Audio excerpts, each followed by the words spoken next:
So, hello and welcome to this special interview on India Independent Films. My name is Sashi Mukherjee, and today I have with me the creator and co-director of the Netflix docu-series Alma Matters, Prashant Raj, who is also the co-founder and chief creative producer at Dopamine Media and Entertainment Private Limited.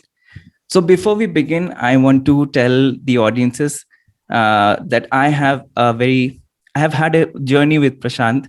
I started out as a fanboy back in 2012, 13, 14, when he used to be in TVF and he used to appear in a lot of sketches. So I was a fanboy of the Indian digital content revolution, which was happening back then.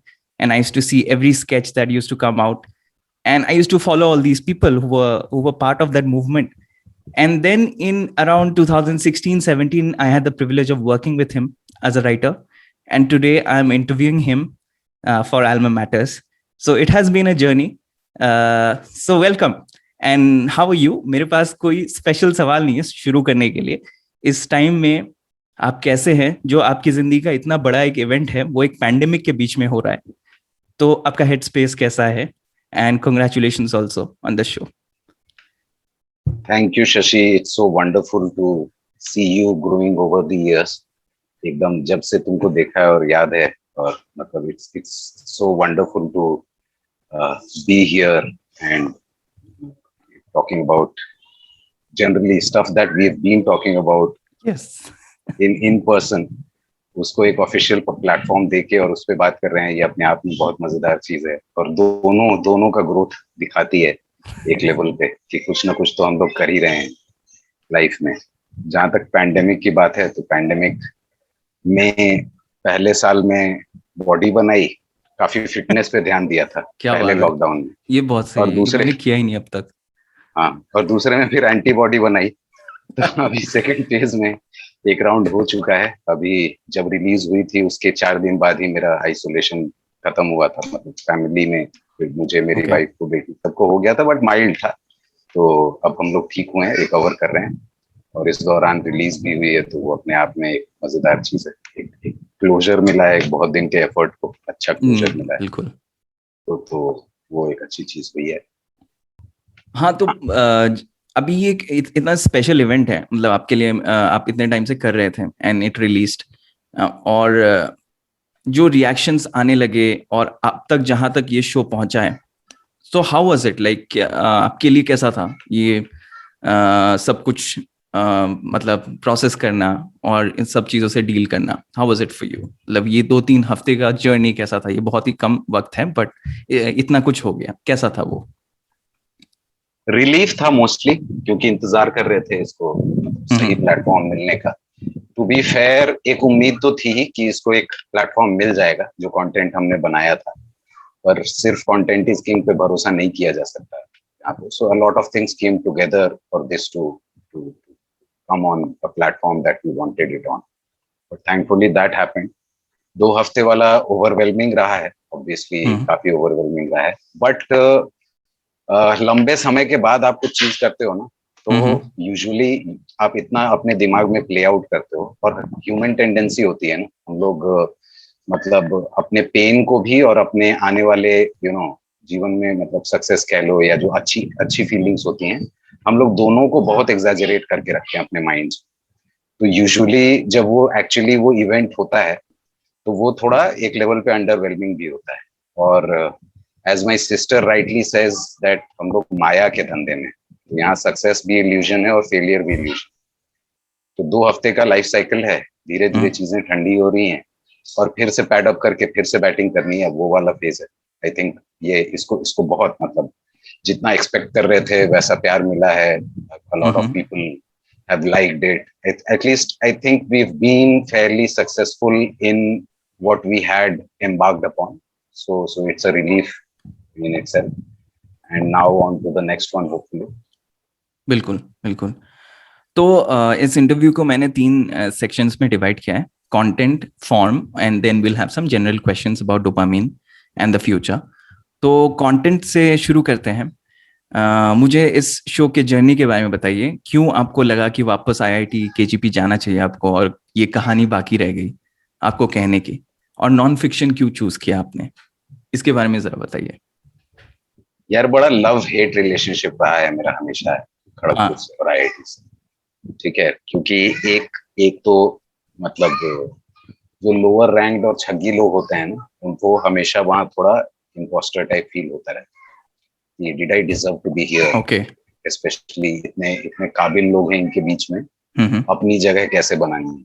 तो हर बार मतलब मेरे लिए at least I always every day I felt thankful that I was in that place and I attribute my my entire life shaped up after that. मतलब मेरा personal life भी, मेरी family, I am married to an IIT Kharagpur graduate. तो मतलब उनका pointer उसके बताइए जरा। बाद, हाँ वो उन, वो नहली अरे, वाले जो हैं वो आई साढ़े हेट अट्ठी मतलब, नल्लीज नहीं नहीं आई इन द हेट वर्ड्स। नहलीज नहीं है क्यों, मतलब वो एकदम क्लोज टू नहली है, तो वो अट्ठी अट्ठी अच्छा, रेस्पेक्ट देन वाला जो होता है ना। कूल।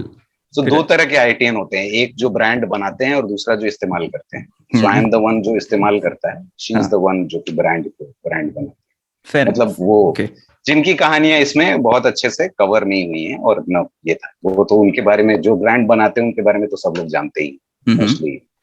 तो एनीवे, तो मुझे हमेशा ये लगता था। दूसरा एक बड़ी इंटरेस्टिंग चीज है मेरे साथ, पिछले 15 साल से, अब बंद हो गए हैं वो सपने, एटलीस्ट पिछले एक महीने से तो नहीं आए, या 1.5 महीने से। पर हर महीने 2-3 बार मतलब होता ही था, हर 15 दिन में एक बार वो एक नाइटमेयर आता था, जिसमें कि मुझे वापस कैंपस जाना है और कैंपस में मेरा एक सब्जेक्ट बचा हुआ है या एक बैकलॉग है जिसको जाके क्लियर करना है, तो असल में उनको मेरी डिग्री नहीं मिली है। और ऐसे 35 की उम्र में हम अपने कैंपस जा रहे हैं, वहां जहाँ पर लोग ऐसे देख रहे हैं, हाँ हाँ ये तो फिर से आ गया। अच्छा, ये तो आपको वो, सपना आता था ऐसा? तो ये एकदम रेकरिंग रेकरिंग ड्रीम। क्यों क्यों और फिर उस, ये जो सपने जो है सबकॉन्शियस से आते हैं, कुछ तो कॉन्शियस कनेक्शन भी होता है, कुछ ऐसा हुआ था तब कॉलेज में? नहीं वो mostly I think that was an indicator of my state in life. तो ओ वो दैट। हमेशा ऐसा होता था। तो अलग अलग कभी कभी ये आता था वहां पे, वो लोग जिनको हम पसंद नहीं करते वो लोग ज्यादा रहते थे, और वो लोग मतलब चिढ़ा रहे हैं या ये रह रहे हैं। वो अलग अलग तरह से सपने मैनिफेस्ट करते थे। कई एक बार ऐसा होता था कि हम मतलब कैंपस गए अपनी डिग्री लेने, लेकिन स्टाइल से एसयूवी चला के अपनी गए हैं, और वहां पे तो उसमें इज्जत मिल रही है, मतलब वो कुछ भी हो सकता था। लेकिन इस तरह के, सबसे बड़ी बात है कि यूजुअली आपको नहीं याद रहते सपने, पर इस ये पैटर्न हम्म। हमको हमेशा से याद रहता हम्म। था। इनफैक्ट सोते हुए में भी लगता था, लो फिर आया। और तो वो एक अलग तरह का, मतलब it's tough to hmm. Explain right, लेकिन नहीं, लेकिन एक मोस्टली पैटर्न होता प्रिपेयर्ड है रहते सबका। थे। बिल्कुल, आई कैन रिलेट टू हाँ तो दैट। फिर वो मेरे लाइफ का एक पार्ट बन गया। उसके बाद ये बनाने के बाद से एक्चुअली बंद हो गए हैं, मतलब 2 महीने से तो नहीं आए सच में। जब से ट्रेलर वेलर जब डिलीवर कर क्लोजर दिया ना, क्लोजर तब मिल से गया अब तो। एक एक आया था, जिसमें कि कैंपस का फेस्ट मनाने के लिए गए थे हम लोग बारबेडोस के किसी आइलैंड में, और वहां पे स्प्रिंग फेस्ट मन रहा है खड़गपुर का। तो हमको लगा कि अब फाइनली कुछ तो हुआ है, जहाँ पे सब वो खड़गपुर के बंदे और खड़गपुर के लोग एकदम आज ब्लू है पानी पानी जैसी पार्टी कर रहे हैं। हमको लगा कि अच्छा। अब ओके। फाइनली हाँ। मे बी क्लोजर मिल गया है। बट एनीवे, तो वो एक रिश्ता था। तो और कैंपस को लेके हमेशा, सो मोस्टली मेरी 3-4 जो स्टोरीज थी, मोस्टली सब कैंपस बेस्ड ही थी, अलग अलग।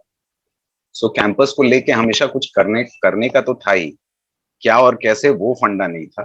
फिर जब काफी दिन बाद, आई थिंक ग्रेजुएट करने के 13 साल बाद, 2017 में, जब when I was trying to find a direction in terms of dopamine's content, और या। कुछ मिल नहीं रहा था।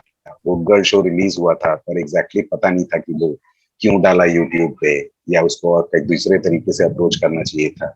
एक व्यूअरशिप मिली, पर वो मजा नहीं आ रहा था। तो ओके। जनरली कैंपस गए थे एक फ्रेंड के साथ, और वहां पे this was in something something just 2017? इन 2017, जून 2017।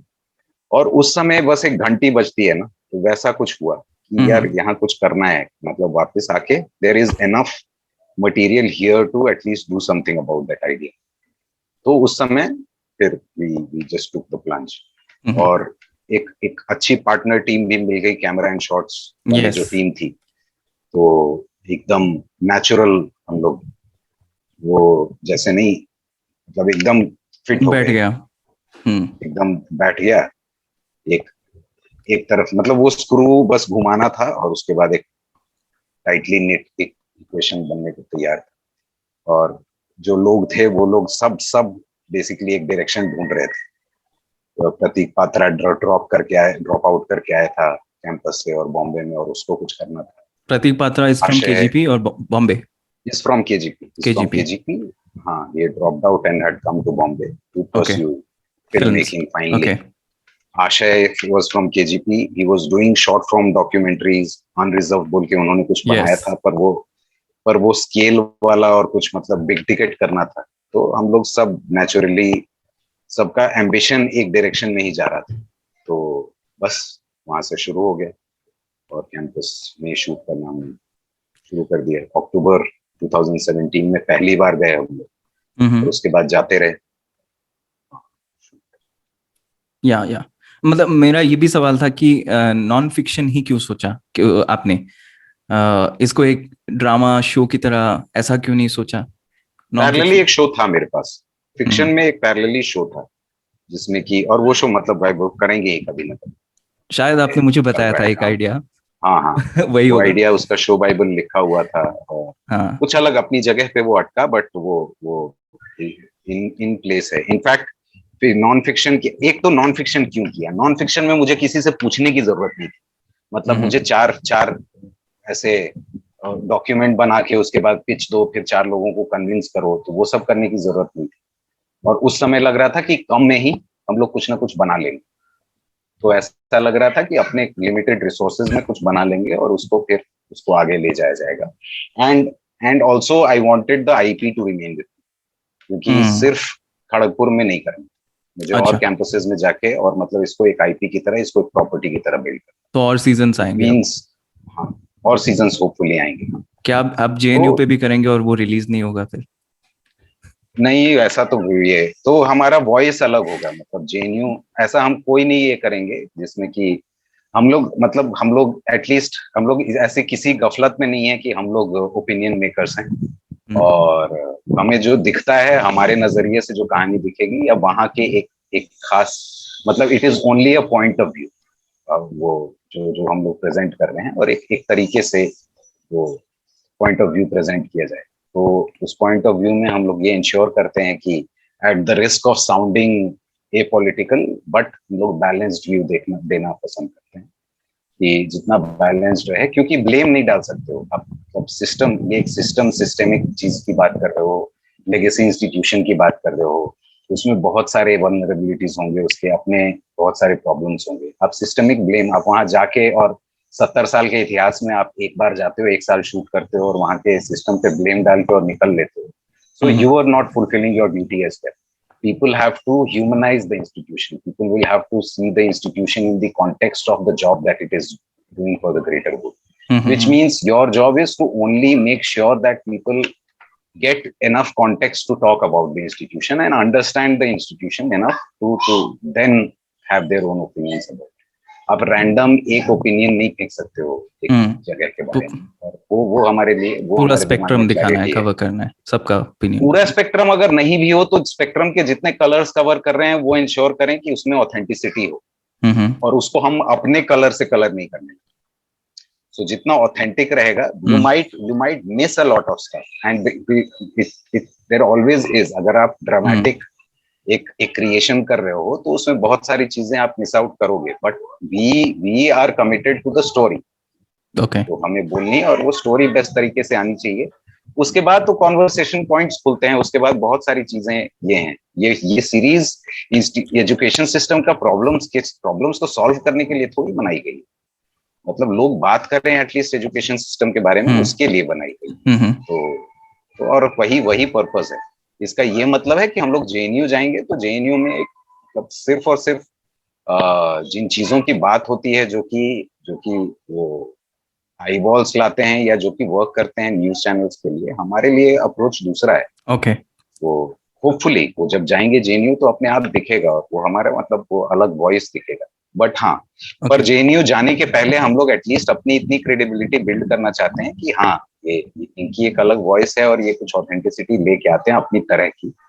वो कम से कम हमें, ताकि लोग हमारे ऊपर भरोसा करें कि कैंपस का एक्सेस है।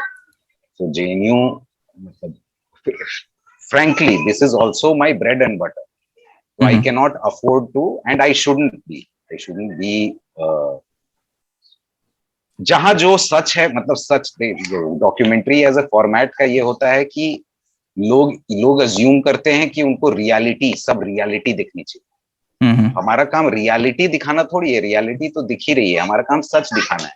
तो हम रियलिटी जिस तरीके से दिखाते हैं उसमें आपको कुछ कुछ सच दिखने चाहिए, ऐसा होना चाहिए। So we just want to reveal some of the truths so that people get context. तो वही होगा, वही हम्म पर्पस है प्रॉपर्टी का। ये नहीं जान लुकिंग पाए फॉरवर्ड अच्छी टू बात दैट। है। तो हाँ, जो हम प्रॉब्लम सोल्यूशन की बात कर रहे थे उस पे मैं आऊंगा जरूर। एक सवाल मेरा बहुत पहले से ही था आपको लेके कि आपको डोपा क्यों बुलाया जाता था। डोपा क्यों बुलाया गया, आईआईटी में शायद ये आपको खिताब दिया गया और बाद में हर जगह आपको डोपा ही बुलाया जाता है। Recently there is a video from TVF which is going viral on YouTube where you are being introduced as dopa. Why are you called dopa? ये कौन सा वीडियो है? I think this was a video which you did, मतलब आप लोग, ये कोई sketch नहीं है, अच्छा ये चैनल के लिए किया गया अच्छा था, पूरे टीम को इंट्रोड्यूस किया जा रहा है। अच्छा CNBC, I guess, I forgot. अच्छा, सीएनबीसी वाला, हाँ अंकित हाँ, वाला, आई जहाँ रिमेम्बर दैट वीडियो। हम्म, जहाँ पे इंटर्न को हम वो कर रहे हैं, मतलब प्रताड़ित कर रहे हैं। हाँ हाँ हाँ तो ऐसा कुछ है, हाँ। समझे यार? हाँ, तो इनफैक्ट वो उस इमोशन को ना हॉस्टल डेज में अच्छे से कवर कैप्चर किया है, डोपा वाले नाम वाले, मतलब उसका एसेंस पकड़ लिया है जो टीवीएफ वाला सीरीज है hostel days. Hostel days, okay. हाँ, फंडा ये था वहां पे कि आपने मुझे बियॉन्ड, नोटिस किया उसमें? अगर कब था आपने पूरा उसमें? देखा हाँ, ठीक है, पूरा फिर तो पूरा देखा है। फिफ्थ एपिसोड में मैं हूँ, शायद 20 या 25 सेकंड के लिए निकलता हूँ, एक फोन पे फोन पे बात कर रहा हूँ यार गर्लफ्रेंड हाँ, से। वैसे ठीक है, वो बहुत बहुत मतलब ध्यान ब्लिंकन तो मिस नहीं है, कॉल है। मतलब सही है। अरे कोई मजेदार। नहीं, यस तो प्लीज गो। हाँ, तो एक चैप्टर है जैसे उसमें, आलमा के फर्स्ट एपिसोड में आइडेंटिटी। हम्म तो वहां जाते हैं ना लोग, तो बहुत, मतलब 18 साल वालों के लिए अपनी आइडेंटिटी ढूंढना सबसे बड़ा प्रॉब्लम होती है, स्पेशली जब तुम स्टड लोगों के बीच में बैठे हुए। सो वो किसी तरह की भी आइडेंटिटी हो ना, अगर वो नाम चिपक जाता है और वो रहता है, तो वो फर्स्ट लेवल पे, मतलब एक बेसिक लेवल का, कैसे एक एक्सेप्टेंस उस दुनिया में, वो एक्सेप्टेंस मिल जाता है, तो सब एक हम्म। दूसरे का नाम रखते रहते हैं। डोपा सच चाहिए कि मजाक, मतलब डोपा की असली कहानी चाहिए या ये? जो तो आपको लगता है सुनाना डोपा चाहिए आज, नाम वैसे आया जो था, किसी ने आज डीन तक ऑफ नहीं समथिंग सुनाया। अफेयर्स था। ओके। हाँ, सो डीन ऑफ समथिंग अफेयर्स था, ऑफिशियली पब्लिक प्लेस पे शायद पहली बार पब्लिक फोरम पे बता रहे हैं। ओके, सो वो तो आपके पास उस सबसे ज्यादा समथिंग, कलेक्शन था, जो भी समथिंग। नहीं वही तो, वही उसी मिथ को ब्रेक करना है। मेरे ओके। पास, हमारे पास जब उस समय कंप्यूटर्स थे, 20 जीबी के हार्ड डिस्क हुए करते थे। हम्म। 20 जीबी में मेरे पास 18 जीबी हिंदी गाने, ओ। That's it. और ओके। बाकी बाकी कुछ ही नहीं था। बट उस समय वो जब, वो तब का टाइम था ना जब जोक्स व्हाट्सएप पे नहीं आते थे, हम्म मतलब जोक्स एक दूसरे को लोग सुनाते थे। हम्म और हर कैंपस में यूजुअली एक जोक्स का रिपोजिटरी हुआ करता था। तो मेरे बैच में या मेरे टाइम पे, मतलब 2-3 बैचेस में वो रिपोजिटरी हम थे। तो मेरे पास कुछ ओके। 500 जोक्स हुआ करते थे। 500, 1000, 2000 कितने होंगे पता नहीं। बट मेरे सेकेंड ईयर में हमारी जब ओपी होती थी, उस समय ओपी वॉज यूफेमिज्म फॉर, कह लो कि मतलब रैगिंग नहीं कहेंगे उसको, ओरिएंटेशन पीरियड टाइप होता था, जिसमें कि उसके बाद नाइट आउट मारते थे हम लोग। तो वो नाइट आउट मारने के दौरान, तो वो पूरी रात हम अपने बैच और सीनियर लोगों को खूब सारे जोक्स सुनाने लगे। ऑब्वियसली उस उम्र वाले सारे जोक्स मोस्टली नॉनवेज होते थे। हम्म तो उनको इतने सारे नॉनवेज जोक्स पता थे कि सबने बोला कि इसको सिर्फ पॉन्डी जोक्स आते हैं, इसलिए इसका नाम डीन ऑफ पॉन्डी अफेयर्स है। और वहां से डीन ऑफ पॉन्डी अफेयर्स नाम चिपक गया। ऑब्वियसली ये मेरे दोस्तों की साजिश भी थी, मेरा रोमांटिक करियर खराब करने के लिए वहां। आपका तो तो तब से चल ये रहा है था। कॉलेज में? नहीं नहीं, कब से चल रहा है या नहीं चल रहा है, अच्छा, अगर वो किसी उसका का नाम पोटेंशियल ही डोपा पड़ खराब जा रहा कर। है तो उसका पोटेंशियल खराब हो जाएगा ना भाई। अच्छा, दैट अगर वे। मतलब सनी वनी टाइप का वैसा नाम रहेगा, या वैसा कुछ कूल नाम होगा, तो वो फिर एक्सेप्ट हो जाता है। तो बिल्कुल। खैर खैर, वो था। और अनऑफिशियली, जो कि घर में जब मेरी, मतलब घर पे जब मेरी दीदी को पता चला कि इसको डोपा बुलाते हैं, तो उसने पूछा कि डोपा क्यों बुलाते हैं, डोप मारते हो क्या? और हमको डोप मारना क्या है ये नहीं पता। मुझे एग्जैक्टली यही लगा था पहले पहले सुनते ही हाँ ये मतलब होगा। जो जिस हाँ मतलब जिसकी जो श्रद्धा वो मान ले, और क्या मतलब वैसा है। जो बिल्कुल। जो जिसके दिमाग में मेरा जो इमेज होगा ना, वो वो वैसे मान लेगा उस इस या नाम का आपसे बात मतलब। करके डोपामीन बट जो ये है बहुत सिक्रीट होने लगता है बॉडी में, ऐसा कुछ। तो यही जब मेरी बहन ने पूछा कि डोप मारते हो क्या ये है, तो हम बोले कि नहीं, असल में आईआईटी है ना, टेक्नो नाम पड़ता है, तो अब असल में हम हमेशा हैप्पी रहते हैं। और हैप्पी होने पे अपनी बॉडी में एक न्यूरो ट्रांसमीटर सीक्रेट होता है डोपामीन। मेरा डिपार्टमेंट माइनिंग है, तो डोपामाइन डोपामाइन, और वहां से पढ़ा है। क्या बात है। और वो मान भी गई इस बात। और वही मतलब उसी कहानी से बेसिकली हम्म। डोपामीन का नाम पड़ा है। तो दूसरा या ये था कि आसान रहेगा वो। तो मेरे कैंपस वाले मोस्टली सारे लोग, सिर्फ कैंपस वाले नहीं, अभी जिनके साथ शूट किया है, या जो आदर्श और सांकुले और इन सबको जो देखते हो, वो लोग सब हम्म। भी डोपा भाई बुलाते हैं। ओके। और वो उसमें उसमें एक लेवल ऑफ अपनापन रहता है फिर तुरंत, मतलब वो सारा जैसे ही कोई उस वहाँ कैंपस वाले नाम से बुलाता है ना, तो वो सारा ब्रेक कर जाता है। मतलब एक बैरियर, जो बेसिक बैरियर है, वो बैरियर टूट जाता है। उसके बाद फिर एक अपनेपन के लेवल समझ पे गया। बात होती है। तो वो चलता रहा है, तो वही बुलाते हैं। मेरे दोस्तों के बच्चे अब दोपा चाचू बुलाते हैं। क्या बात है। तो, तो ठीक है, कूल। कैंपस का नाम चिपक के रहे तो अच्छा। वापस से अभी कंटेंट के बारे में बात करेंगे। तो जो एक स्टूडेंट है गोकुल, वो कहते हैं कि आईआईटी कैसे क्रैक किया जाता है आंध्र प्रदेश में। उसको उसके दोस्त ने बताया कि 2 साल तक आप 3 स्टोरी बिल्डिंग में रहते हैं। सबसे नीचे आप फ्लोर में आप सोते हैं, बीच वाले फ्लोर में आप खाते हैं, मेस है, और सबसे ऊपर आप पढ़ाई करते हैं। तो इस तरीके से आप 2 साल तक ऐसे रहते हैं, इस बिल्डिंग से आप निकल नहीं सकते। ये सुनते वक्त मुझे थोड़ा सा ये वाली चीज याद आ गई, जो 3 पर्सनालिटी टाइप्स होती है, super ego, ego and id. For some reason it came to my mind. And उसके बाद when they come to IIT, it's like a place of freedom for them, तो why will they study? So that part completely stood out for me. Now my question is कि आपने कहा कि मुझे problem solve नहीं करना है, but conversation शुरू करना है।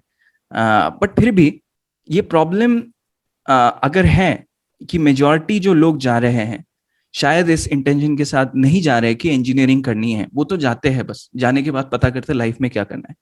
अब ये मतलब प्रोपगेट या प्रोपेल कौन कर रहा है? ये सोसाइटी कर रही है। क्योंकि इन द सेंस अगर हम देखें, जो आईआईटी शुरू किए गए थे फर्स्ट 5 ईयर प्लान में शुरू किए थे एक नेक ख्यालात के साथ, but today in in a country like India, even IIT is kind of has become a commodity for show off. Like for majority, it's as simple as saying कि मेरे पास Lamborghini है. It's like मेरा बेटा IIT में पढ़ता है. Just similar to that today. मेरा बेटा IIT में पढ़ रहा है, लेकिन IIT में जाके इंजीनियरिंग पढ़ के अब इंजीनियरिंग की परिभाषा को कितना बदलने वाला है, या फिर ह्यूमैनिटी कहाँ जा रही है, इस कॉन्टेक्स्ट में क्या काम करने वाला है, या आईआईटी उसके पर्पस ऑफ लाइफ को कितना सर्व करता है, ये इससे मुझे कोई फर्क नहीं पड़ता। मुझे ये पता है कि मेरा बेटा आईआईटी में पढ़ता है, अब वहां से वो 1 करोड़ की नौकरी लेके निकल जाएगा, जो एक कॉन्वर्सेशन है भी कि 1 करोड़ की नौकरी लेके तो आ ही जाएगा, जो कि 1-2 लोगों को मिलता है। बट ब्रांडिंग ऐसी है, ब्रांडिंग मीडिया कर रही है, सोसाइटी प्रेशर्स डाल रहे हैं, और एजुकेशन सिस्टम जो है, it is not even figuring out if the people who are genuinely interested are coming, and ranks के बेसिस पे ब्रांचेस दिए जा रहे हैं। जो भी कॉन्वर्सेशन है डॉक्यू सीरीज में, कोई ये पूछ भी नहीं रहा है कि तुमको ये पढ़ना भी है कि नहीं। तो ये प्रॉब्लम तो है if we talk about it. और आपको इस पूरे टॉपिक पे क्या लगता है, क्यों है ये, और किस मतलब किस तरफ से ये सॉल्व हो सकता है? Who should initiate, the system, the media, और द सोसाइटी? ये आइदर और नहीं है ना, combination of combination of all. All these factors. Society और पेरेंट्स हम बच्चों का ये काट रहे हैं बोल के कि आईआईटी जाओ और तुम्हारी लाइफ बन जाएगी। एक बार आईआईटी जो चला गया, वो उसकी लाइफ तो सेट है। लाइफ सेट करने की जगह थोड़ी है वो। आईआईटी चला गया और वहां पे जाके अगर तुमने वहां वहां पर पढ़ाई की, ये बस एक लाइन ऐड करना है कि वहां जाके जितने सिंसियर आईआईटी जाने के लिए हो, उसके आधे भी सिंसियर वहां हो गए, हाँ तो लाइफ लाइफ बन जाएगी, और एक्चुअली बन जाएगी। हाँ। दिक्कत यह है कि लोग एक एग्जाम को उन्होंने एक हवा बना के रखा है, एल डोराडो में तुम पहुंच जाओगे, और एक बार वहां पहुंच गए, वो एग्जाम क्लियर कर लिया, उसके बाद तो एकदम बट आई ऑल्सो वांट ये टू आस्क कि बम बम लाइफ भोले है। सेट हो गई, इसको आप कैसे डिफाइन करते हैं? पॉइंट्स में जाते जी हैं। जी, बिल्कुल बिल्कुल, टेक योर टाइम। सबसे यस। पहले तो वही आईआईटी एक वो है, जरिया है मिडिल क्लास हुड से निकलने का। हम्म। ठीक है, हमारे मतलब हम लोग स्कूटर पे चल रहे थे, जितने आईआईटी वालों को जाना है, मैं मतलब देखा है, आईआईटी से ग्रेजुएट होने के 15 साल बाद उनके घर का साइज देखो और उनकी गाड़ियों का साइज हम्म। देखो। तो मोटा मोटी अगर ठीक ठाक एम्बिशियस कोई भी इंसान हो या जनरली सिंसियर हो, और चीजें मतलब ऑब्वियसली हालात उसके साथ हों, a combination of luck and work, तो 10 साल 15 साल में वो अमूमन उस जगह पहुंच ही जाएगा और फैमिली का लेवल इंक्रीज हो ही जाता है। लोग शॉर्ट टर्म में देखते हैं कि ये एक चीज हुई तो मेरी लाइफ की सारी प्रॉब्लम सॉल्व है, नहीं है। एक जगह मतलब यार वो कैसे बोले हैं, पेरेंट्स को ये लगता है कि एयरपोर्ट छोड़ के उन्होंने पहुंचा दिया डेस्टिनेशन पे अपने जगह। तुम अगर एयरपोर्ट पे उतर रहे हो तो तुम अपने डेस्टिनेशन पे थोड़ी पहुंच जाते। एक तो अव्वल कोई डेस्टिनेशन है नहीं। हम्म। आईआईटी एक प्लेस ऑफ लर्निंग है जहां पे तुमको मतलब बेस्ट ऑफ द बेस्ट को सेलेक्ट किया जा रहा है। There is a process which has hmm. Been in place, and mostly departments are driven by the demand of those departments. तो आज ओके। कंप्यूटर साइंस की डिमांड है, तो एक टाइम था जब मैकेनिकल की डिमांड सबसे ज्यादा हुआ करती बिल्कुल। थी। मतलब ये तो हम्म। वो those are driven by market forces. IIT है एक कैपिटलिस्ट जगह, वहां से कैपिटलिज्म के तारनहार निकल रहे हैं, वहां से नेशन बिल्डर्स निकालने हैं, वहां से एंटरप्रेन्योर्स निकालने हैं, इंजीनियर्स निकालने हैं, वो लोग निकालने हैं। Which means primarily capital market forces वहां पर काम करेंगे। मार्केट फोर्सेस मतलब कि जो एक सिलेक्शन प्रोसेस है, सिलेक्शन प्रोसेस के हिसाब से आप वहां जाएंगे, आपको ये मिलेगा। हाउएवर उनको ये नहीं बताया जाता है कि आप जहां जा रहे हैं वहां पे भी आप सिंसियर रहेंगे तो आपको अपॉर्चुनिटीज हम्म। हैं। आप वहां जाके ये कंप्लेन नहीं कर सकते कि मुझे पता नहीं।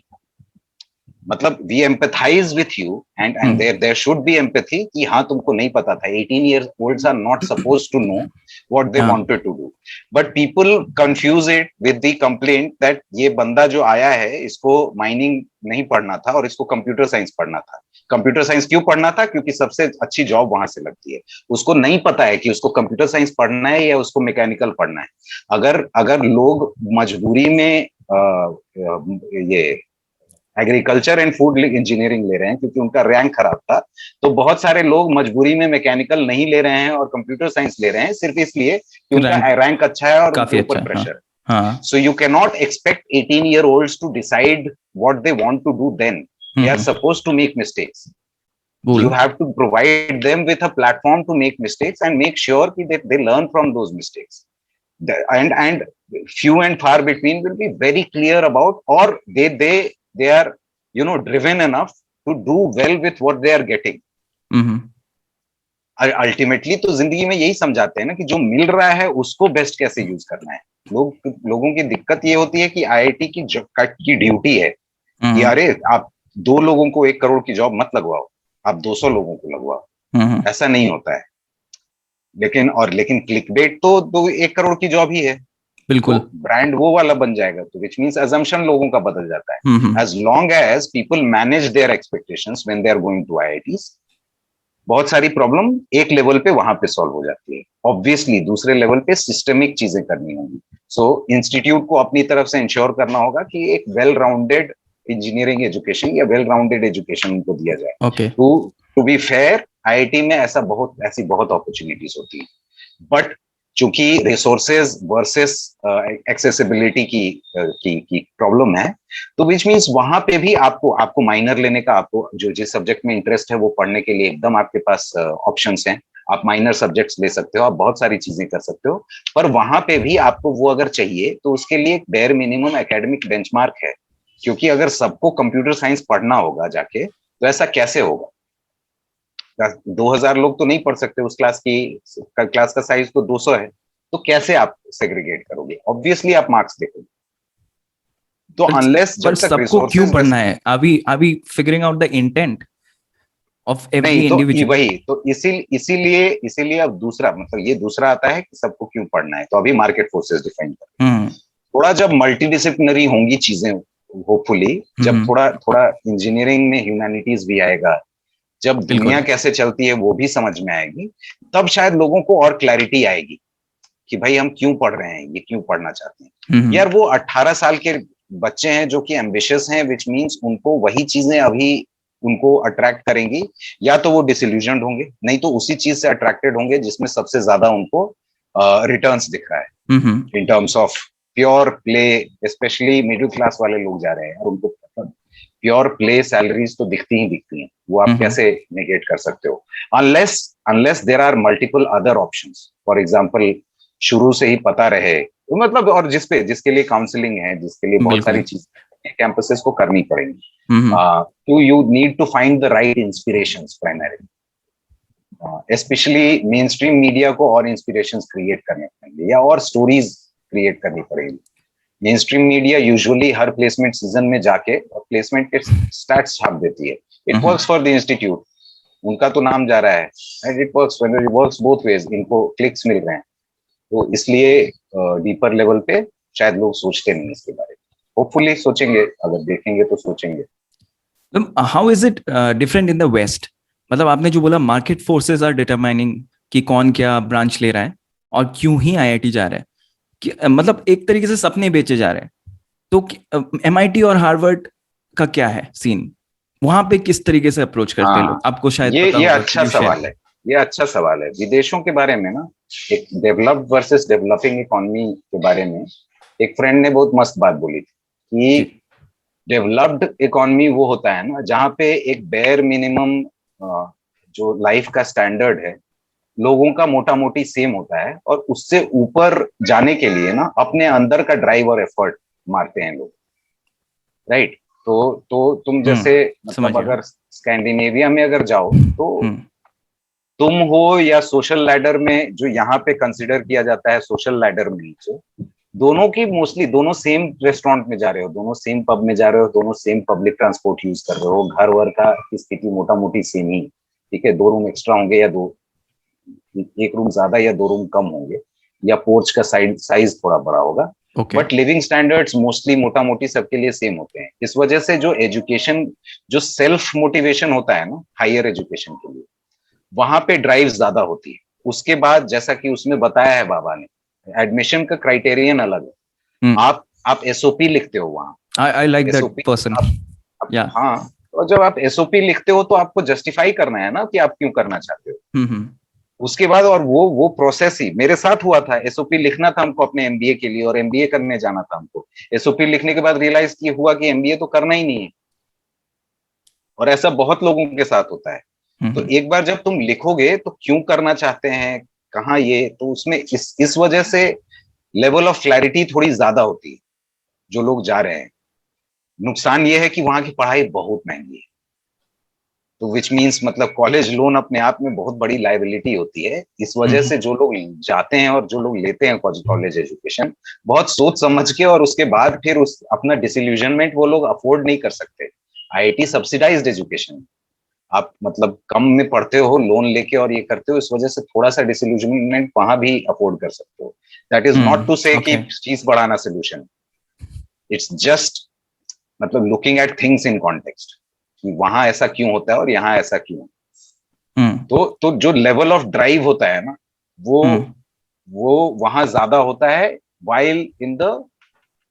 while studying that course as well, वो अंडरग्रेड हो या पोस्ट ग्रेड हो, वो यहाँ नहीं होता है, क्योंकि एक तो एनर्जी सैप हो जाती है इनकी तैयारी करते करते। जब पहुंचते हैं ना तो उनको लगता है यार बहुत मेहनत कर ली, अब मतलब थोड़ा आराम तो डिजर्व करते हैं। समझ रहा हूँ। So a lot of it is to be blamed on those students as well. But do you think कि मतलब the reason is, so अपने disillusionment के लिए वो लोग खुद भी जिम्मेदार, और वो डील करते हैं ना, वो डील करते हैं तभी तो। ऐसा थोड़ी है कि सब वहां फंसे रह जाते हैं। वो उम्र का एक पड़ाव है जिसमें वो लोग उससे डील करते हैं, और फिर बाहर निकलते हैं तो धीरे धीरे दुनिया समझते हैं, और अपने आप में कोई जल्दी करता है, कोई देर से करता है। बट डू यू थिंक कि मतलब कोर जो प्रॉब्लम है, जैसे आपने अभी बताया कि बेसिक्स जो है वहां पे विदेश में बहुत सॉर्टेड है, तो उसके ऊपर आदमी अब निकलने का मतलब प्लान करता रहता है, बट यहाँ बेसिक्स में ही बहुत प्रॉब्लम है। मतलब सारे प्रॉब्लम्स का रूट क्या काइंड ऑफ ओवर पॉपुलेशन नहीं है हमारे देश का, कि यहाँ पे नहीं यार, यार हम लोग एक तो हमारे देश में और जनरली हमारे कल्चर में ना, हम लोग एक प्रॉब्लम ढूंढते हैं और सोचते हैं कि उसको सॉल्व कर लेंगे तो है, मतलब मल्टीपल है ना, एक एक network of multiple sets of problems combine to create a bigger issue. Hmm, और वो इशू अलग ये हो सकता है, तुम ओवर पॉपुलेशन को अगर सॉल्व, मतलब ये अलग, एकदम अलग डिस्कशन। बेसिक्स के लिए हम लोग लड़ाई। अगर इसमें स्टिक करें जी। कि वहां क्यों, एक तो विदेशों को लेके भी स्पेक्यूलेशन है मेरा। I would hmm. Love to go to MIT. MIT में भी वही प्रॉब्लम्स हैं, एमआईटी ओके। में भी डिप्रेशन की प्रॉब्लम है। हम एमआईटी कैंपस गए थे, वहां पे जब नोटिस बोर्ड देखा तो मेंटल हेल्थ और डिप्रेशन को लेके इतने सारे अलग अलग तरह के फ्लायर्स थे, हम्म। जिसमें लगा कि इस जगह पे भी है वो प्रॉब्लम। तो कुछ हम्म। प्रॉब्लम्स तो यूनिवर्सल है, बिल्कुल। विच मीन्स, बिल्कुल। विच अगर यूनिवर्सल है तो it's driven by teenage angst, it's driven okay. By a lot of things that are defined by age. वो हम्म। जनरली वही वही जो वीकनेस है वही स्ट्रेंथ भी है, वही चीजें फिर क्वेश्चन करने को भी ये करती है, कंपेल करती हैं उस उम्र के बच्चों को या स्टूडेंट्स को। सो हैं, और हम्म। मोस्टली स्पेक्यूलेशन है। ऐसा लगता है कि वहां पर सॉर्टेड है, ऑब्वियसली हार्वर्ड 300 साल पुराना इंस्टीट्यूट है, बिल्कुल। खड़गपुर 1/4 है उसके comparison in hmm. Terms of time. ये ऑक्सफोर्ड वैसे ही 300 साल पुराना है, मतलब या उससे भी पुराना, ये पता नहीं 500-600 साल पुराना हो। हम्म। तो उस हिसाब से तो अभी भी नेसेंट स्टेजेस में है ना आईआईटी, बिल्कुल। सेल्फ डिस्कवरी के प्रोसेस में। हम्म। तो सेल्फ डिस्कवरी के प्रोसेस में है, तो ऐसी बहुत सारी चीजें होंगी, स्पेशली ट्रांजिशन का फेज है। ओवर पॉपुलेशन या पॉपुलेशन तो एक प्रॉब्लम है ही, बट हम्म। ठीक है, इंफ्रास्ट्रक्चर बिल्ड हो रहा है। हम्म। तो these are things that cannot be changed or addressed in a matter of 5 years. These are hmm. things that take 25 years to address, या। especially education के लेवल पे। ओके। बेसिक लेवल पे बहुत सारी चीजें हैं जो कल्चर के लेवल पे हैं, वो एड्रेस की जा सकती हैं, जो शायद वेलबींग बेहतर करें स्टूडेंट्स का, जो हम्म। उनका उनका ये है। बट डीप सीटेड जो चीजें हैं, वो डीप सीटेड तो चेंजेस तो अपने समय से आते बिल्कुल। हैं या अपने समय से आएंगे। बिल्कुल। बिल्कुल। सो मुझे ये बताइए कि how have IITs reacted to your show? Students हो या टीचर्स हो और एडमिनिस्ट्रेशन ने खासकर कैसा रिएक्शन दिया ये देखने के बाद? यार मोस्टली प्रोफेसर से अच्छा फीडबैक आया है, जो है यहाँ उनकी तरफ से। वो प्राइड है कि हाँ भाई, मेरे पढ़ाए हुए बच्चे ने ये किया है, वो है। आईआईटी खुद कोई आदमी तो है नहीं, मतलब जो डिस्पैरेट जगहों से आए हैं वो तो अच्छे, बहुत बहुत अच्छा ये है, फीडबैक आया है। ओके। ओके। और तो तो ये भी मुझे जरा बताइए कि इतने सारे मतलब स्टूडेंट्स के P2Cs हैं और कुछ आपने जो सेलिब्रिटीज बने बाद में जाके P2C क्या होता है? Piece to camera, person P2C to क्या होता कैमरा। है? पर्सन टू कैमरा, हाँ, हाँ। काइंड ऑफ एग्जैक्ट मुझे भी नहीं पता क्या होता है। P2C सब बोलते रहते हैं, तो उस तरीके से पता है। बट स्टार एलमनस आपने बस एक बिस्वा कल्याण रथ को ही लिया। Why not so many other people who have come from KGP who are doing so well? यार हमको कोई स्टार एलुमनस लेना नहीं था, ठीक लेना है। नहीं था। तो स्टार ओके। एलुमनस की कहानी ये थी कि जो रिलेटेबल हो ना, और एक हम्म। चेहरा जिसको लोग जानते हो, उसको लेना था। विश्वा कल्याण रथ मेरे लिए स्टार एलुमनस नहीं, मतलब मेरे लिए ओके। तो दोस्त है, या मेरे लिए somebody, मतलब somebody junior. that I would, हाँ मतलब एक जूनियर है कॉलेज का, जो जिसके जिसके हम फैन हैं। एंड आई थिंक जिनके लिए बना रहे हैं वो बहुत सारी बातें बोलेगा, तो लोग उसको सुनेंगे, मतलब। और दूसरा कि एक बार वो कैमरा पे जब उससे इंटरेक्शन हुआ ना, तो कैमरे पे आता है, पूरा कैमरा खिल उठता था, और जनरली बहुत मजा आता था उसके साथ ये करने में, बात करने में, सब चीजों को आर्टिकुलेट उसने बहुत अच्छे से किया है। और दूसरा, मतलब थोड़ा सा एक एफर्ट वो भी है कि जो पिछला जनरेशन है ना, सो एक पैरेलल ड्रॉ करने में, कि ओवर द इयर्स कुछ चीजें कॉमन रही हैं, राइट। हाँ, तो जैसे जैसे लोग हैं तो सबका सबका एक बेसिकली एक काउंटर पार्ट उससे 10 साल, 15 साल, 20 साल जितना भी सीनियर है, वैसा एक सीनियर दिखा दिया गया है। सो फॉर एग्जाम्पल जैसे सांकुल है जो बोल रहा है मुझे म्यूजिक सोसाइटी में जाना था, सो वो जो अभिनव खन्ना जो ड्रमर है, इट वाज अ डेलिबरेट ये to basically map them with each other. So okay. Baba और बिस्वा, सो बाबा मेरा एक बैच सीनियर है, प्रदीप जो the guy who you like, या। छगी एक विचार है वाला। हाँ। सो वो मेरा एक बैच सीनियर है, वो मेरा एक दोस्त है। हाँ। और उसका मतलब उसका एकदम मिरर इमेज है जूनियर में बिस्वा जो है, दोनों सिमिलर तरह से बात करते हैं, चीजों को लेकर नजरिया सिमिलर है, सिस्टम को उतने अच्छे से समझते हैं, और वैसे लिया था उसको। पहले तो प्लान था कि जब शुरू शुरू में तो प्लान था कि सबसे जाके बात करते हैं, सुंदर पिचई से भी जाके बात करते हैं। फिर रियलाइज किया कि इन लोग सबको तो सब जानते हैं और बहुत बात कर चुके हैं ये लोग। हाँ। और बिस्वा ने आईआईटी के कॉन्टेक्स्ट में सच कभी बात नहीं की थी, तो बस वही, मतलब कि एक यंग उस जनरेशन को रिप्रेजेंट करता हुआ चेहरा वो था। और फिर जब उससे इंटरेक्शन होता गया तो हर चीज को इतने अच्छे से उसने आर्टिकुलेट किया कि एकदम नेचुरल फिट हो गया वो। बिल्कुल। और साथ साथ अदरवाइज बहुत सारे एलुमनाई इंटरेक्शंस है। we spoke to roughly what 25-30 alumni अलग अलग, जिसमें यही लोग आ चुके, यही लोग आ पाए। Okay, cool. तो अभी फॉर्म के बारे में बात करते हैं, कंटेंट के बारे में हमने बात कर ली, अब फॉर्म के बारे में बात करेंगे, ट्रीटमेंट के बारे में। तो पहले तो मुझे ये बताइए कि कौन से कैमरेज के साथ आपने शूट किया, साउंड कैसे कैप्चर किया, और मतलब कितने लोग होते थे सेट पे, किस तरीके का, आपने जैसे बोला कि अपने अपने अपने दम पे करना था, किसी को पिच विच मुझे नहीं करना था, इसलिए काइंड ऑफ फिक्शन वाला रूट नहीं लिया। So how was it shooting like technicality wise? यार कैमरा हमने प्राइमरली ताकि डॉक्यूमेंट्री जो फिल्म मेकर्स है उनको भी थोड़ा गाइडेंस मिले कैसे करना चाहिए। हाँ, तो दो कैमरा यूज किए। एक तो जिस कैमरे ने आके इंटरनेट की दुनिया, मतलब कंटेंट मेकिंग की दुनिया को बदल दिया, वो कैमरा तो हमने यूज किया ही, वही पुराना कैनन 5D। तो वो तो था ही। फिर सोनी हमने यूज किया, सोनी A7 Mark II जो होता है, शायद वो अल्फा, सोनी अल्फा जिसको बोलते हैं, उससे, क्योंकि वो रात में अच्छा उसके शॉट्स आते हैं। सो रात के शॉट्स, उसके इल्यूमिनेशन और वो सब हमें सोनी से बहुत सारा वो यूज किया। एक DJI फैंटम ड्रोन था, और बहुत सारे फोन के शॉट्स भी थे, तो आईफोन से भी बहुत सारे शॉट्स लिए गए, पर वो पता नहीं चलेगा। और वो था साउंड, जो है साउंड मजेदार था। साउंड हमने लेटल्स यूज किए इंटरव्यूज में मोस्टली, बट एक सिंपल जूम H6 रिकॉर्डर जो होता है, अच्छा, उसी से था, और वो इंश्योर करते थे कि ऑन रहे, और बहुत सारे साउंड्स रिकॉर्ड किए हैं। तो साउंड्स मतलब बहुत सारे कैंपस के साउंड्स और ऐसे वैसे बहुत सारे साउंड्स रिकॉर्ड किए, और वो इंश्योर करते, साउंड क्वालिटी इंश्योर करते थे कि ठीक रहे। कोई बूम माइक वगैरह? ना वो नहीं, वो सारी चीजें अच्छा नहीं, वो खराब कर देता है। मतलब जरूरी तो क्या है, जरूरी तो आप पूरा इक्विपमेंट लगा लो, बहुत सुंदर दिखेगा, पर फिर जैसे हम लोग ये कर रहे हैं ना, मतलब तो फिर वो फॉर्मल हो जाता है पूरा कॉन्वर्सेशन, बहुत आर्टिफिशियल लगता है। अच्छा, so to ensure that we want intruding, मतलब इंट्रूसिवनेस कम रखने के लिए, इंट्रूजन कम रखने के लिए इक्विपमेंट कम होना बहुत जरूरी है। ओके, हाँ, सो आइडिया, मतलब एसेंशियली हमारी मजबूरी हमारा स्ट्रेंथ थी।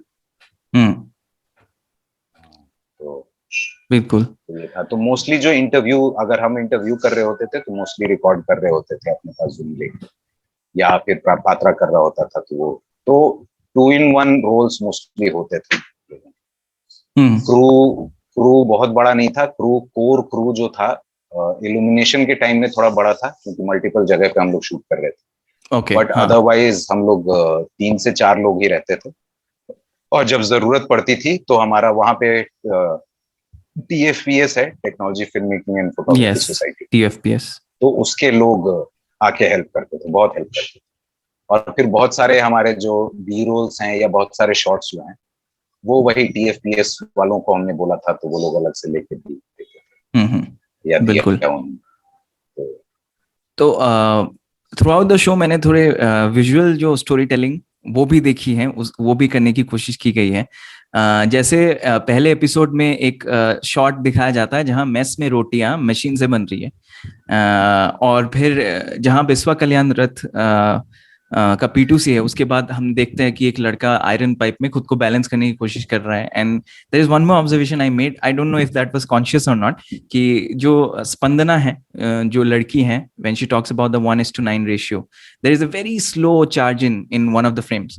तो ये सब कॉन्शियस डिसीजंस थे उस वक्त, ये आइडिया सेट पे आए, या पहले से आपने सोचा था कि कुछ तो मुझे विजुअल मेटाफर्स भी करने हैं क्रिएट, तो इस तरीके का कुछ विजुअल होना चाहिए, शायद ऐसा कुछ होना चाहिए ऐसा यार जब हो रहा था ना तो विजुअली इतना इंटरेस्टिंग लग रहा था ये कि तब तो फ्रैंकली नहीं सोच, मतलब तब हम लोग बात करते थे कि यार कितना कूल लगेगा इसको मेटाफर की तरह यूज करने, ओके।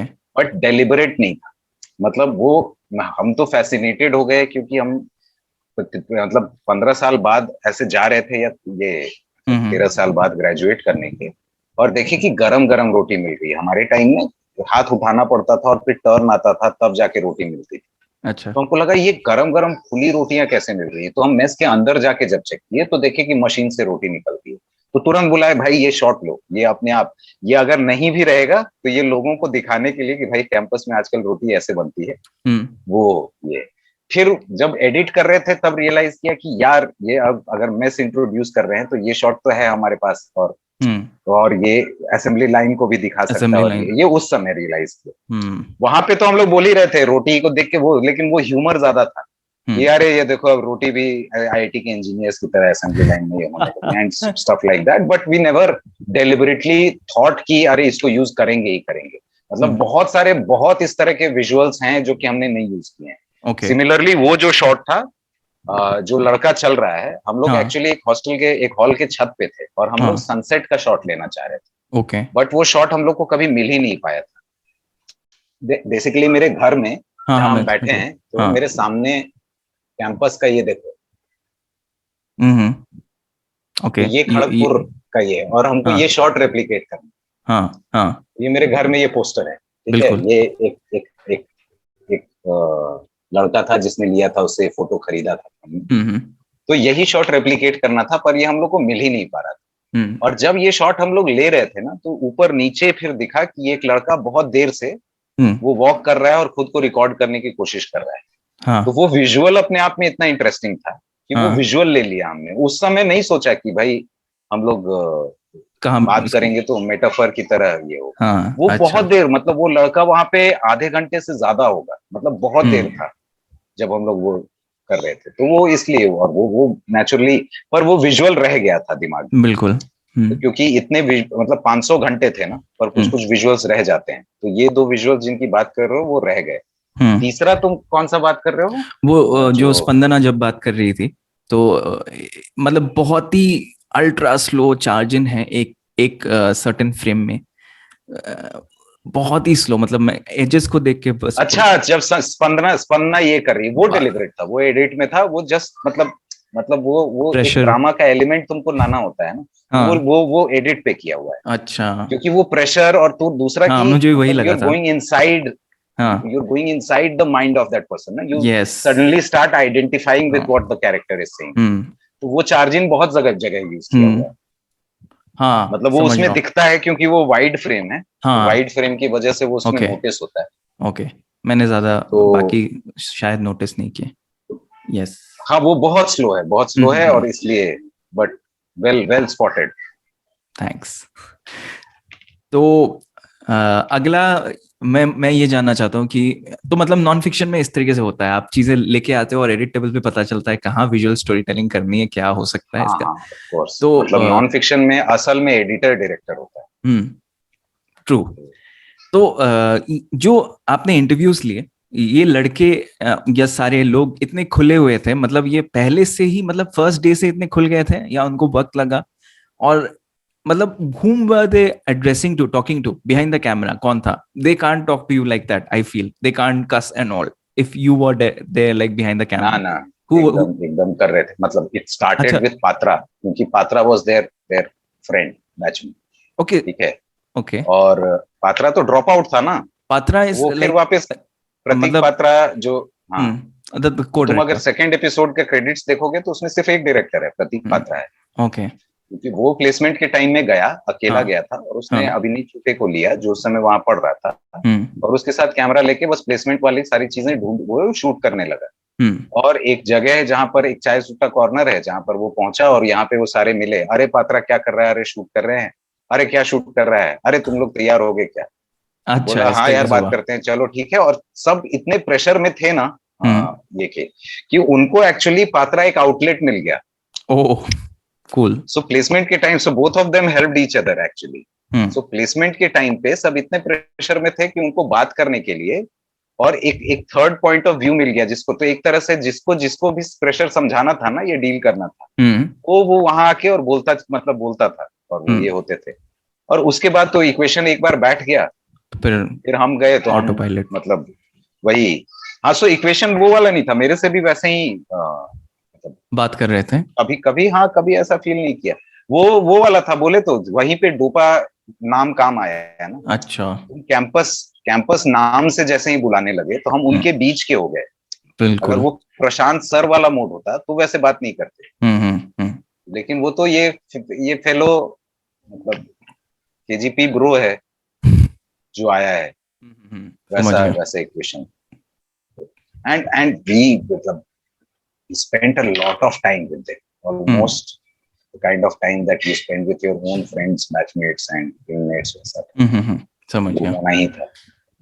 आपने कुछ ऐसे सीन शूट किए, जो लेक्चर्स शूट किए आपने, और जो सुसाइड वाला डिबेट सीन है, ये गरिल्ला शूटिंग था बहुत ज्यादा, मतलब छुप लेक्चर के। वाले का एक लेक्चर वाले का परमिशन था हम लोगों को, एक ओके। प्रोफेसर हम पूछ रहे थे कि कार्य कोई देगा क्या, मतलब जो इंस्टीट्यूट में जो मेरा पॉइंट पर्सन था उससे हम पूछते थे कि कहाँ कहाँ ये मिल सकता है। तो I was speaking to her and suddenly one professor came, वो बोले आओ मेरा क्लास शूट कर लो, चलो। क्या बात है, बहुत सही। एंड वेल रिगार्डेड, वो कंप्यूटर साइंस डेटा स्ट्रक्चर्स पढ़ाते थे और पहले से ये, तो वो उन्होंने, जिसमें कि वो एक बंदा नहीं देख रहा है, जो फोन देख रहा है, जी, तुम उसी क्लासरूम की बात कर रहे हो ना। बिल्कुल बिल्कुल बिल्कुल, हाँ। हाँ, तो उसमें उस क्लास में, इनफैक्ट उस क्लास में फर्स्ट बेंच पे हम बैठे हुए हैं, और हम न तब समझ में आया था data structures, pointers to pointers पढ़ा रहे हैं वो हाँ, ना। उस दिन हम सिंसियरली समझने की कोशिश किए थे कि पॉइंटर्स टू पॉइंटर्स में क्या पढ़ा रहे हैं। हाँ।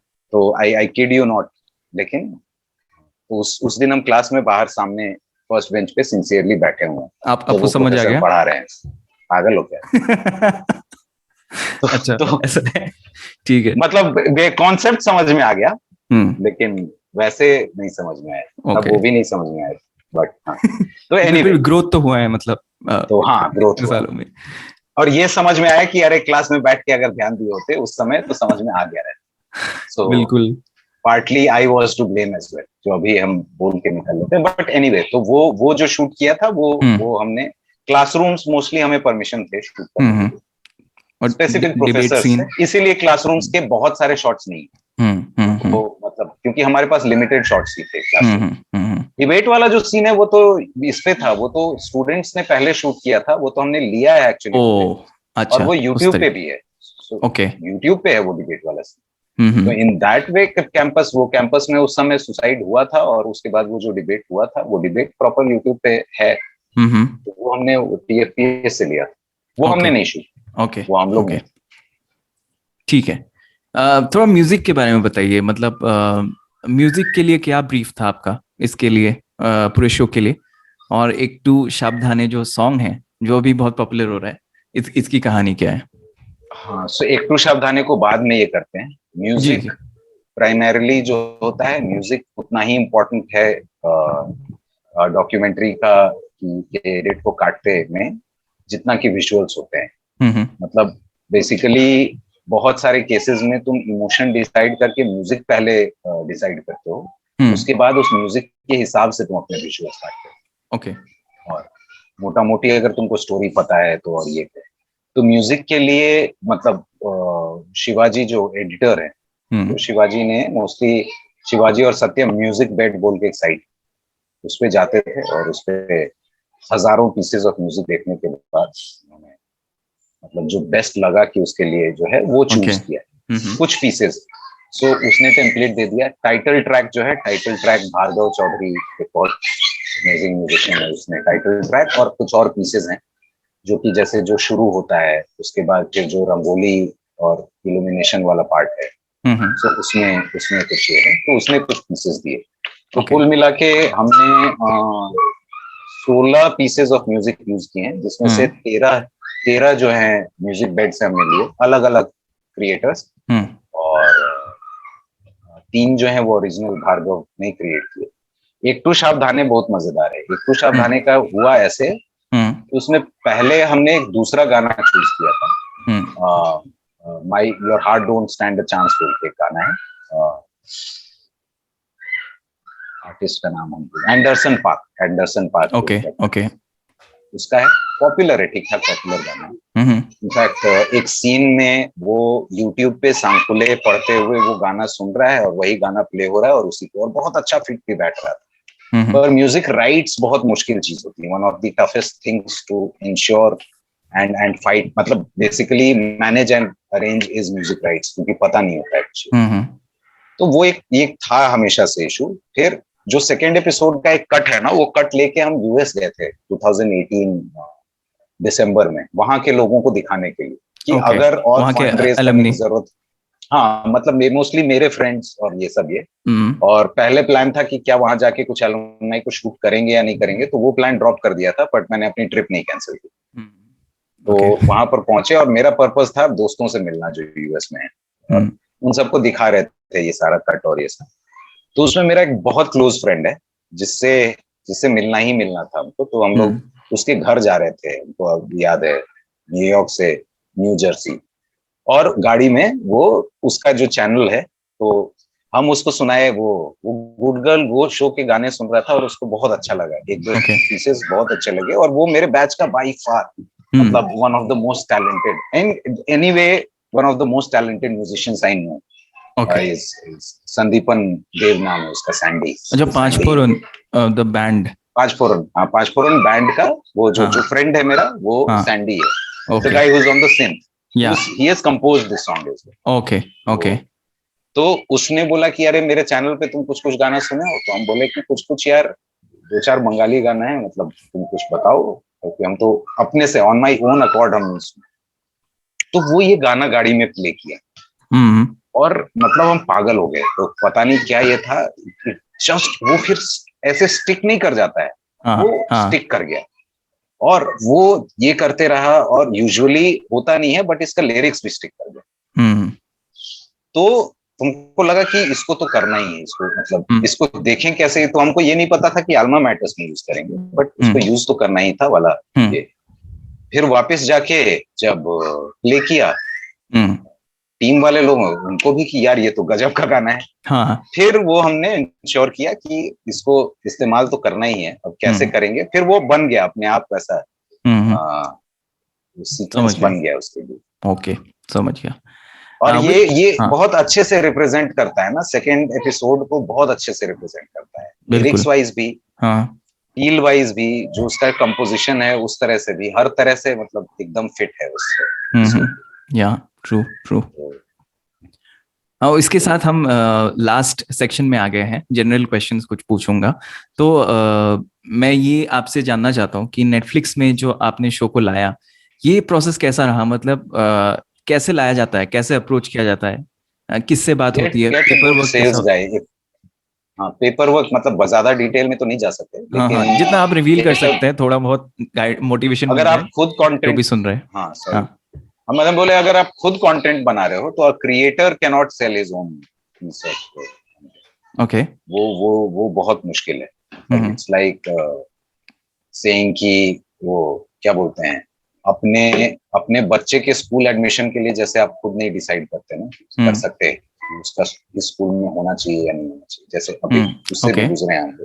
क्योंकि मतलब वो कैसे करेंगे, तो आप ऑब्वियसली आपका वो बायस है और अपना कंटेंट अच्छा लगेगा ही। प्लस मतलब बहुत सारे सवालात जो आते हैं जब तुम कंटेंट बेच रहे होते, तो creators take a lot of मतलब general questions which are valid questions, but creators tend to take it personally.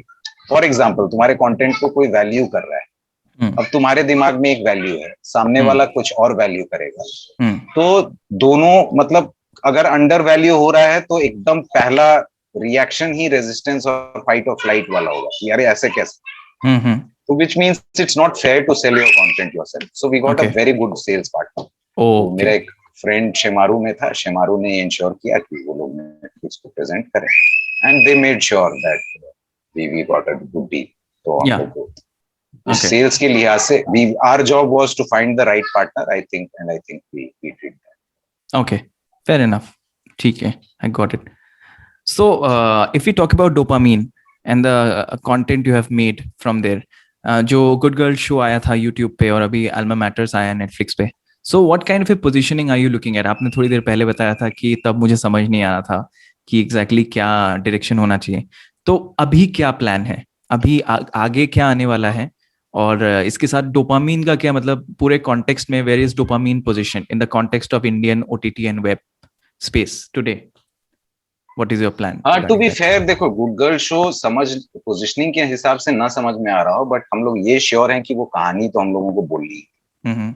अब ऑब्वियसली समय के साथ तरीका और स्केल रिफाइंड हो जाएगा कहानी का, बट ओके। हम लोग इस चीज को लेकर क्लियर हैं कि मेरे और अनु में दोनों को मिला के हम दोनों के अंदर अगर 10 कहानियां होंगी, हम्म। 8 से 10, तो will tell those 8 to 10 stories. और डोपामीन का पर्पज अभी वही है, to tell the best 7, 8, 10 stories that we can. Hmm. उसके बाद anyway if we are able to build the next set of people who will again tell their best 5, okay. 7, 10 stories. Hmm. So it'll be it can be a studio that will keep creating stories and telling it and keep telling it in different formats. Okay. Okay. If we aren't able to create a level 2 team, तो हमारे अंदर जितनी कहानियां हैं वो बोलेंगे और उसके बाद वापस निकल लेंगे बॉम्बे से। कहाँ कहाँ सेटल हो जाएंगे आप? वो थोड़ी पता है, वो तो अभी बोलने की बात होती है। Can people reach out to you with their own pitches now, and how do they do that if they want? यार मतलब पिचेस के लिए बहुत वेल प्रिपेयर्ड होना बहुत जरूरी है। सो वन लाइनर आइडियाज की कोई वैल्यू नहीं होती। Okay. If there something written on paper, Hmm. So वो मोस्टली हमें रीच आउट करके होगा। मतलब if they want to write, they can reach out. Hmm.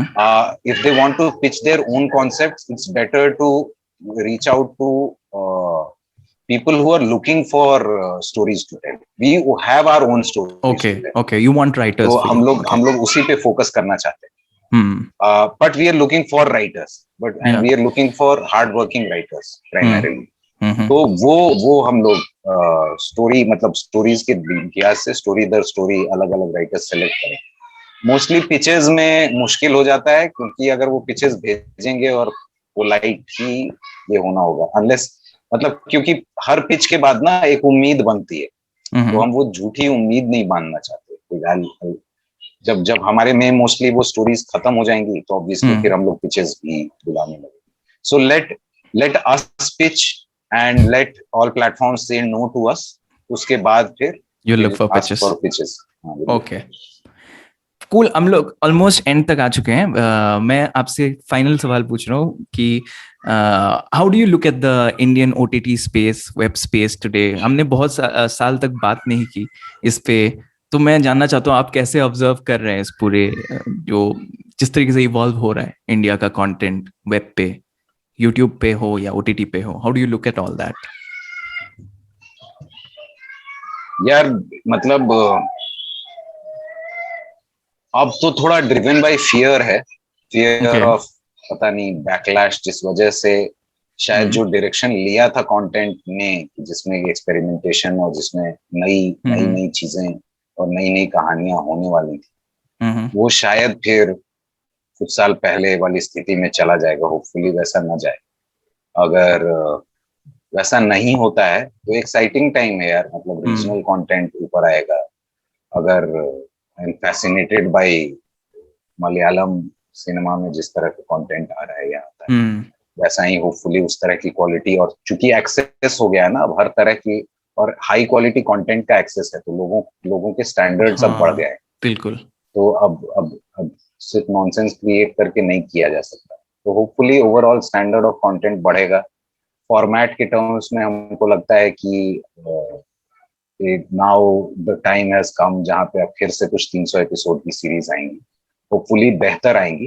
But पर फाइनेंशियली और स्टिकीनेस के लिए जरूरी होगा कि ऐसा कोई सीरीज बनाया जाए। फिल्में और डेमोक्रेटाइज हो जाएंगी होपफुली, क्योंकि ओटीटी के आने से बहुत सारी स्टोरीज को जिसको जगह नहीं मिलती थी या रिलीज या जो फाइनेंशियली वायबल नहीं होती थी, अब होपफुली फाइनेंशियली वायबल हो जाए, तो मतलब Aram Nagar can perhaps become more mainstream, ऐसा हो जाएगा।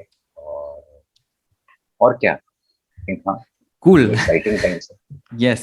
I go. And of course हो सकता है कि अल्मा मैटर्स के बाद लोग non fiction as a format को थोड़ा अलग तरीके से ले Hmm. We would want to believe कि हम लोग थोड़ा इस फॉर्मेट में जागरूकता तो लाए हैं, at least some level of interest we have Mhm. been able to create, if not completely change or define the space. कि Okay. पर हो सकता है कि और इस तरह के एक्सपेरिमेंट्स में बिल्कुल. as long as experiments होते रहेंगे we are in good hands. The only threat is the fear to Playing safe. express fear to express. With that, we shall end this interview. मुझे बहुत अच्छा लगा, इतने काफी सालों बाद हमने बात की इतने डिटेल में, और thank you for your time and congratulations once again, and stay safe, take care. Pandemic के बाद हम मिलेंगे जरूर, इसी उम्मीद के साथ. यकीनन. Let's sign out. Thank you so much. Thank you. Thank you so much for your time.